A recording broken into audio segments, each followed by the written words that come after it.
Hello, today we're going to be talking about your dental health. So our dental health is really important because our teeth help us eat. They also help us speak. All of the sounds you make are really related to your teeth placement and your smile. And I don't mean like your cute little smile, but if you kind of feel your face right now, and just kind of touch around like your jawline and feel where your teeth are in your face, you can see that your teeth really help create the structure of your face. Maybe you've seen someone take their dentures out of their mouth, which are fake teeth if they've lost their teeth. Maybe like a grandparent takes their fake teeth out. The whole structure of their face looks different if you've ever seen someone do that before.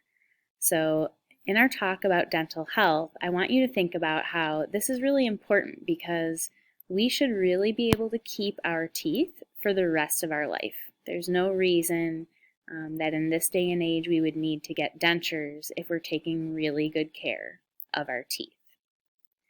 Now in your packet, could you please make sure that you're following along? This should be at the bottom of page 4. You have this little diagram of a tooth. And in this diagram, you have lots of things listed here. I'd like you to highlight or circle the things that you see in yellow. So first, 2 of those words are not in your packet. So you need to add the word crown. And that is really referring to this top part of the tooth that we can see. Like if we looked in your mouth, we could see the crown of each tooth. We also have probably heard the word root. So the roots of your teeth are towards the bottom and they're really holding your teeth in your head. And so some of the front teeth really only have 1 root. Your back teeth might start to have 2, 3, sometimes even 4 on a molar in the way back. The other 3 words I want to highlight are enamel, dentin, and pulp or nerve. So the enamel is really this white layer, and this is the hardest part of the tooth, and we want to keep that really strong to prevent cavities. The second layer is the dentin. The dentin is slightly softer. So when I worked at the dentist's office, if the doctor or dentist was drilling because someone had a cavity in the enamel, it would take a long time to drill through that. But once that cavity starts getting bigger and is touching the dentin, if we had to drill into the dentin, you immediately could tell that you hit dentin because it would start drilling through much faster and little pieces would start flying around, kind of more like a dust. So the dentin is almost like when you bite into an apple, more of the inside of the apple as compared to that outer layer, which would be much stronger like our enamel. The innermost layer of our teeth is the pulp or nerve. The pulp or nerve is where we have feeling, and it's also connected to all of the blood vessels in the rest of the body. So there's been studies done about someone having gum disease or infections in their mouth, and that increasing our risk of other illnesses like heart disease.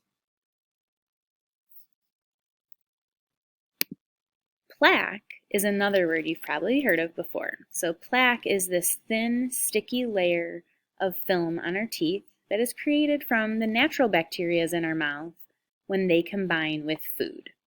And we always probably have some plaque in our mouth, but our goal is really to start getting rid of as much plaque as we can when we're brushing and flossing. Now, if you have a little area in your mouth, usually it's not your whole mouth, but one maybe area, maybe towards the back of your mouth or behind your teeth, that you're really not doing a good job getting brushed and flossed, like maybe it's just kind of hard to reach that area, plaque can start to build up and harden, and then we actually call it tartar. Tartar can be removed when you go to the dentist and get your teeth cleaned, but not with our normal toothbrush. So let's say I've got some plaque in my mouth and I eat something with sugar in it. lots of different foods have sugar in it, but let's say I have an Oreo cookie. And in about 30 seconds, the sugar and plaque are going to create an acid. That acid is going to attack the enamel of my teeth for 20 minutes.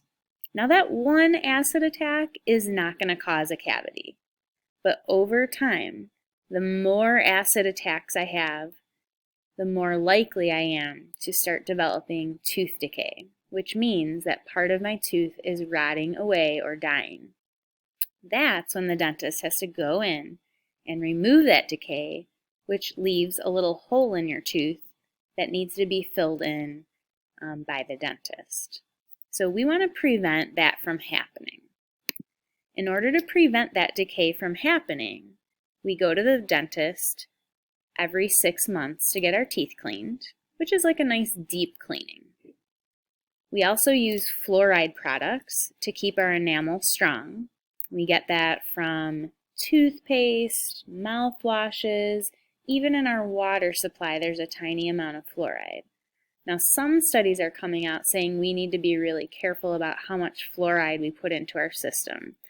So this is just to tell you that fluoride is a mineral from the earth that does make enamel stronger and help prevent decay.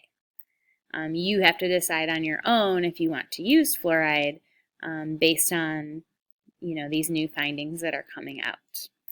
Another option is sealants, and this is when you go to the dentist office and they basically put this substance on the chewing surface of your teeth, and then they use usually a blue light to harden that material.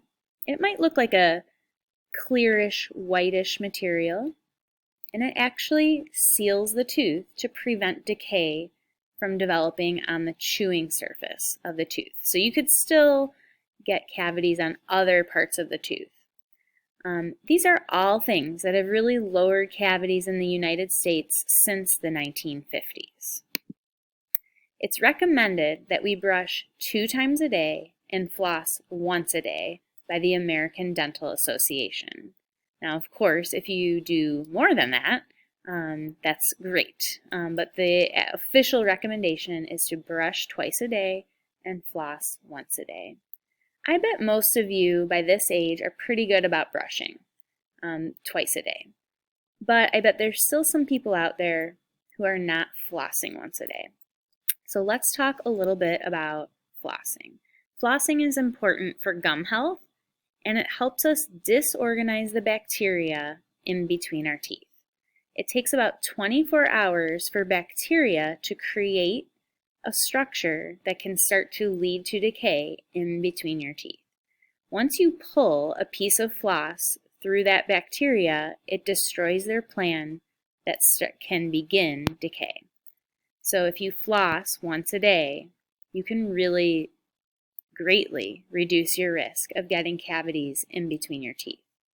But that floss is not just going in between your teeth per se, but it's also touching the gums in between your teeth, which means that it's stimulating that gum tissue to become stronger. And your gums literally hold your teeth in your head, so you want to keep them really strong. Keeping your gums strong prevents periodontal disease. Periodontal disease is a very fancy term for gum disease. Gingivitis, which I bet most of you have had, or possibly have had, is the first stage of gum disease. And we can take care of this just by simply brushing and flossing that area. So if I have an area where when I floss I get a little bleeding, that's a sign of gingivitis, the first stage of gum disease. I just need to keep that area clean by brushing and flossing, and I can prevent it from getting worse.